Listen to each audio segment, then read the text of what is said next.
Kalau sering ketemu kiai-kiai yang terkenal keramat di Juwaduk tiang-tiang hakikat.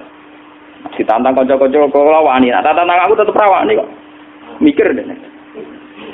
Karena orang yang sama-sama ke jalur hakikat tetap punya alamat, tetap wonten simahum biwujuhi min asaris sujud. Cara pandangnya mesti sama.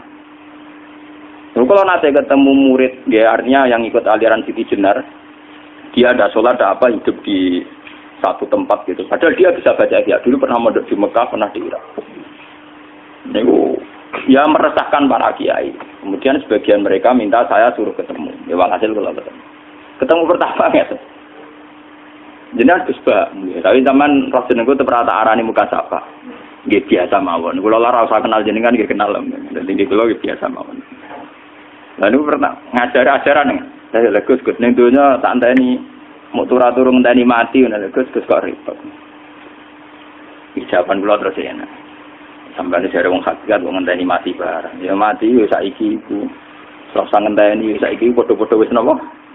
Wis mati. Ya saiki wis padha-padha wis urip. Wis padha kabeh. Nah cara ilmu hakikat kan terus sama semua. Napa? Sama semua. Tadi makanya itu tadi. Kalau baleni malagi, logika hakikat itu begitu ya. Roh itu ditiupkan oleh Tuhan ke kita. Kemudian roh karena ikut alam fisik, alam jasad, roh ngalami yang kita alami. Nggih. Ketika roh ngalami yang kita alami, dia tersiksa. Nah, ketika roh sudah terpisah dari jasad yang mengekang, yang memenjara ini, dia senang terus kembali ke Tuhan. Ini disebut innalillahi wa inna ilaihi. Lah jasad ini kemudian menurut ilmu hakikat enggak ada gunanya sama sekali total. Hilang di telan tanah. Lah kalau begitu jasad iki nak mbok agul-agulan, Gusti bathuk kula tak nggo sujud tangan kula ndi buktine tangan wis ra ono. Bathuk wis ora. Mulane dari Siti Jenar, hanya wali bodoh kayak kalian yang punya ajaran bodoh begitu. Malah rasupan terus. Mulane Sunan Kalijaga semangat kon mateni mergo tambah omongane glodro ndi. Tapi yang enggak disadari Siti Jenar yaitu tadi. Inti dari ilmu hakikat itu kan tunduk sama kersane Tuhan. Kalau sudah tunduk pada kersane Tuhan, kalau kersane Tuhan roh kita harus di jasad. Dan wujud jasad kita ini juga karena kehendak Tuhan.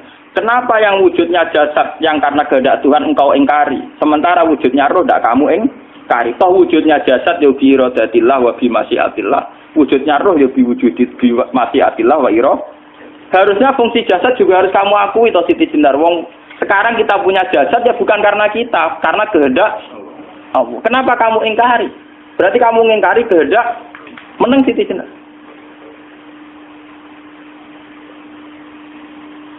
Makanya hakikat yang pertama Semi itu pasti khayal. Lah Siti Jenar itu hakikatnya baru yang sampai khayal itu. Sehingga dia tersesat. Sebetulnya kalau sudah hakikat beneran itu tidak perlu khayal begitu. Artinya tidak perlu khayal jasad kita sing senajan ora ana gunane ini. Tetap piye wae wujudnya karena kehendak Allah. Juga kita harus terima. Apapun kekurangannya, apapun kenaifannya, ironisnya harus kita terima. Ini sebagai bentuk penerimaan kita pada masyiatil. Begitu juga keadaan roh kita sebagai penerimaan atas masyiatil. Meskipun ada teori-teori roh yang lebih valid. Lebih valid misalnya begini. Kanjeng Nabi itu suatu saat ininya terputus karena perang Uhud.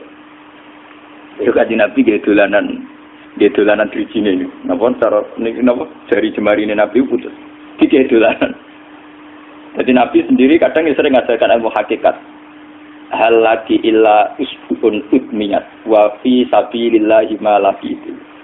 Kowe ora trimo fisik, bentuk fisik jari jemari sing ditetir berdarah. Tapi nak kue fisabilillah ayo wis balik ning habitatem. Sehingga kenapa para sahabat itu ketika dicincang, ketika putus tangannya, putus kakinya, sahabat yang usul ke ilmu hakikat itu malah senang. Karena jasad kita ini kan ila sabilillah menuju jalan Tuhan. Sekali dia sudah terluka fisabilillah itu sudah menemukan formatnya. Cara teori Cina sudah menemukan formasinya. Paham gitu? Ora kok malah ngeluh itu berarti goblok nek ngeluh paham tak? Paham napa? Jadi, makanya Nabi ngertikan, ya itu sudah ketemu formatnya.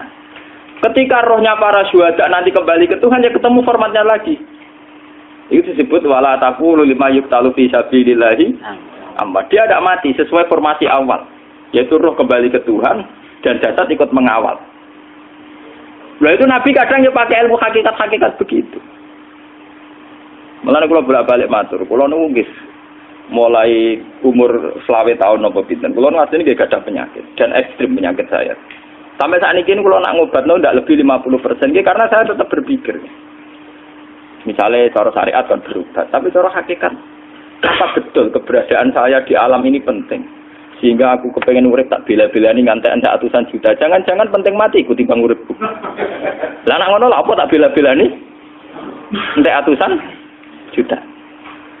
Jadi misalnya kita berobat ya mau ya dari nabi kan berobat ya berobat. Pokoknya kita Islam masih mau gerutu kadang orang paham. Sekali kamu mengamati dengan sisi hakikat.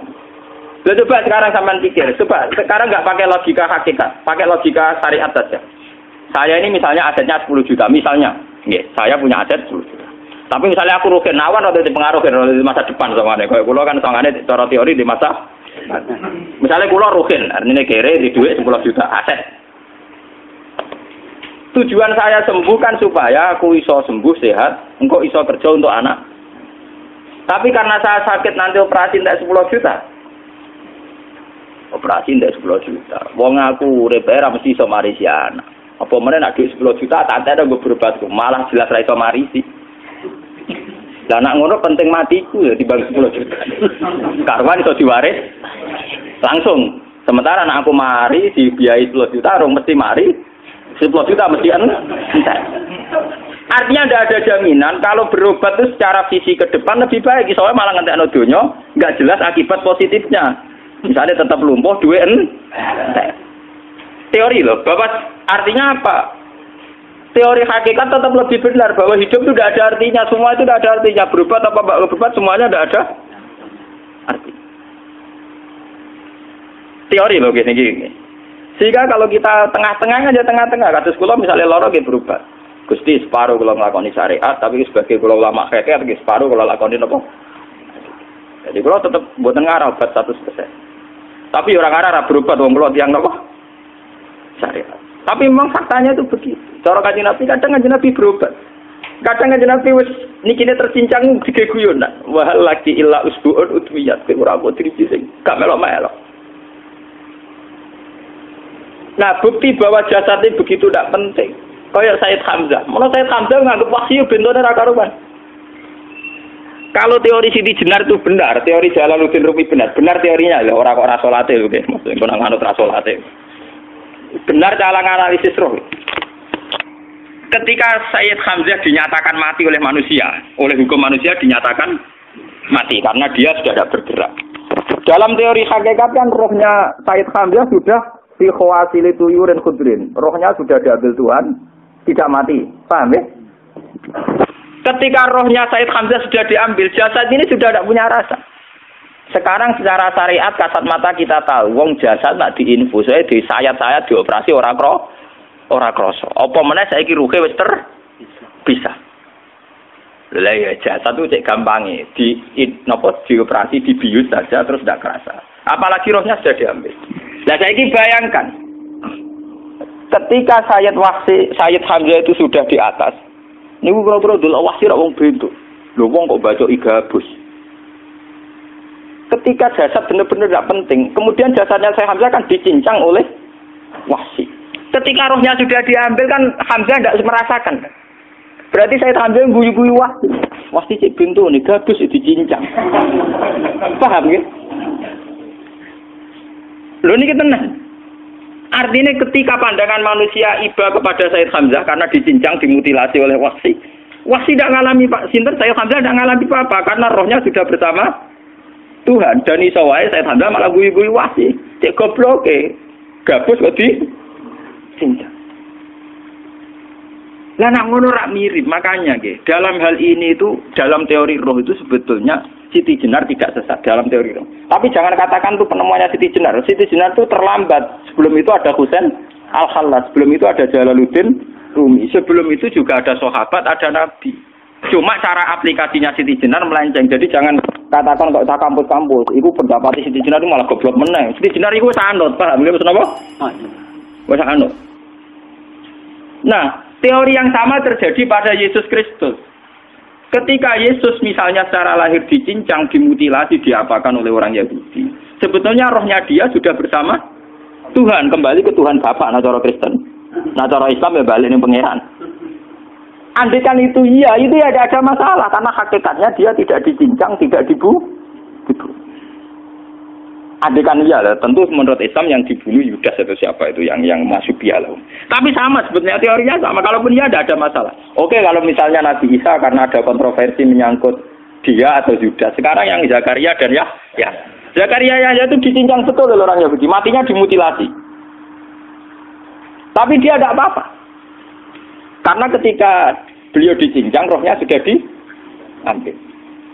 Ini rumah tenan kan, bener untuk kendel mati paham kan ya. Jadi maksudnya ini kalau ajari, nah mati itu tidak problem. Ini kalau urip mati loh. Nah ini bersamaan paham ya. Kaitan la ilaha illallah ini nanti semuanya sama kaitan sama apa? La ilaha illallah. Ini nanti ujungnya sama dengan la ilaha illallah. Begitu juga seterusnya. Misalnya Yahya kalian sinten? Zakaria.